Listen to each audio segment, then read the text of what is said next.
ஆந்திர மாநிலம் நெல்லூர் அருகே சுற்றுலா பேருந்து மீது லாரி மோதி பயங்கர சாலை விபத்து ஏற்பட்டுள்ளது. இந்த சாலை விபத்தில் 8 பேர் உயிரிழந்திருக்கின்றனர். விவரங்களோடு இணைகிறார் செய்தியாளர் சரவணன். வணக்கம் சரவணன், இந்த விபத்து எப்போது ஏற்பட்டது? உயிரிழந்த 8 பேரின் விவரங்கள் ஏதேனும் தெரிய வந்துள்ளதா? மேலும் எவ்வளவு பேர் காயமடைந்திருக்கிறார்கள்? அங்குள்ள கள நிலவரங்கள் என்னவாக உள்ளது?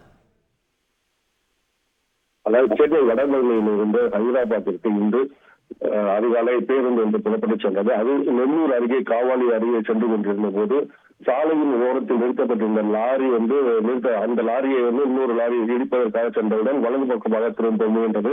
அப்போது எதிரே வந்த பேருந்து மீது பழக்கமாக மோதியது. இதில் வந்து பெரிய விபத்து ஏற்பட்டது. இந்த விபத்தில் வந்து சம்பவ இடத்திலேயே 8 பேர் உயிரிழந்த நிலையில் மேலும் 15 பேர் தீவிர காயங்களுடன் மீட்கப்பட்டு நெல்லூர் அரசு மருத்துவமனைக்கு அனுப்பி வைக்கப்பட்டது. இது குறித்து வழக்கு பதிவுள்ள போலீசார் வந்து வழக்கு பதிவு செய்து மீட்பு பணிகளை மீட்கப்பட்டு வருகிறார்கள். உங்கள் விவரங்களுக்கு நன்றி சரவணன். செய்திகளை உடனுக்குடன் தெரிந்து கொள்ள உடனே சப்ஸ்கிரைப் பண்ணுங்க.